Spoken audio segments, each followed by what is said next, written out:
Okay, so what is a virtual machine?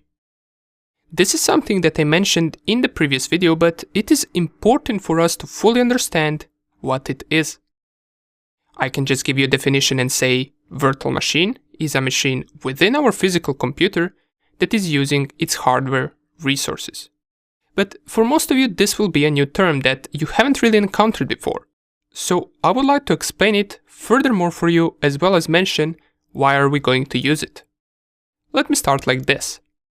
All of us are running an operating system, and 99.9% of us are running one of the three main operating systems.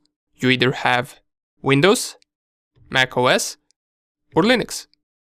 Most of you will have Windows or Mac OS. I doubt anyone will be running Linux, but nonetheless, these are the three main ones.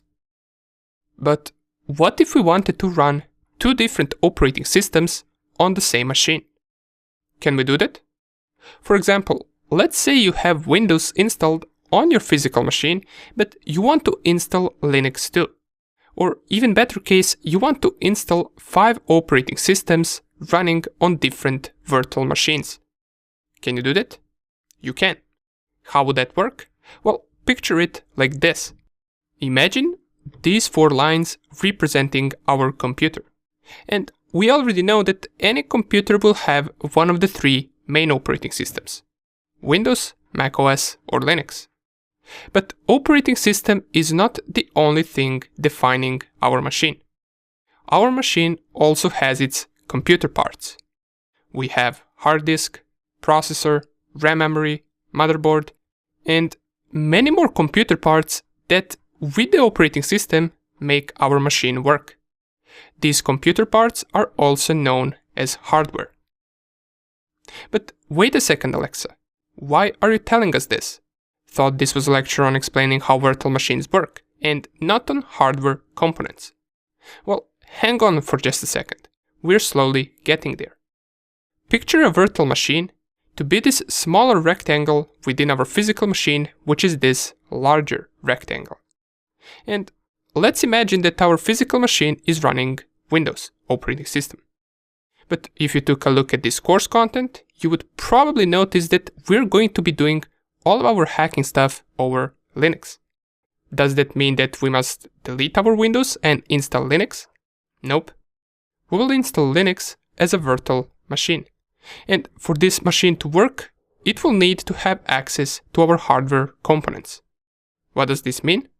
Well, since virtual machine will act as a machine of its own, it must have its own computer parts.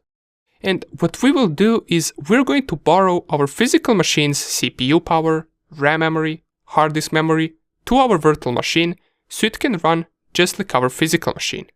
In other words, we're splitting the power of our physical machine into 2 different machines, or more, if we decide that we want to create multiple virtual machines. Does that mean that they will be slower since they will be splitting hardware resources? Well, technically yes, but it will not be noticeable for us. However, the more powerful your PC is, more virtual machines it will be able to run effectively. Another important thing is that once you shut down your virtual machine, all of the hardware resources used by it will get freed back for your physical machine to use. Okay, good, but what are other benefits that we have if we create a virtual machine? Well, since we're hackers and we will be doing a lot of things and running a lot of programs on that virtual machine, we want to make sure that we're doing it first in a safe environment, at least while we learn. The good thing about virtual machines is that if, for example, our machine starts getting some annoying error, or we get locked out of our files, or simply we delete a file that we shouldn't have deleted and it crashes our virtual machine. But what if we, for example, get infected by a malware or virus by accident? Or we simply just install the wrong version of operating system, which we don't need. Don't worry, with 2 clicks, we can delete the entire virtual machine with all of its files and it will have no effect on our physical machine. Then we can proceed to create a new one for as many times as we want. We can also create something called a snapshot, which will allow us to save the current state of a virtual machine, and with it, we can revert it back to that state whenever we want. This could be used if we, for example, run into some errors with our virtual machine. Sounds cool, right? Now that we know how virtual machines work and why are we going to use one, you must be wondering, how can we create a virtual machine? Actually, this is pretty easy. All we need are two things.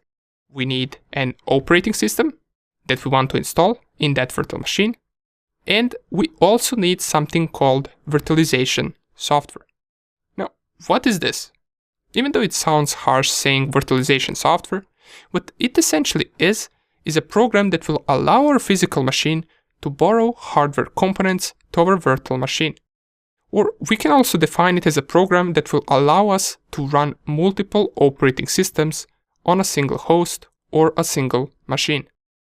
So with these two combined, we can create our virtual machine, and in the next few lectures, we're going to see exactly how to do that. See you there.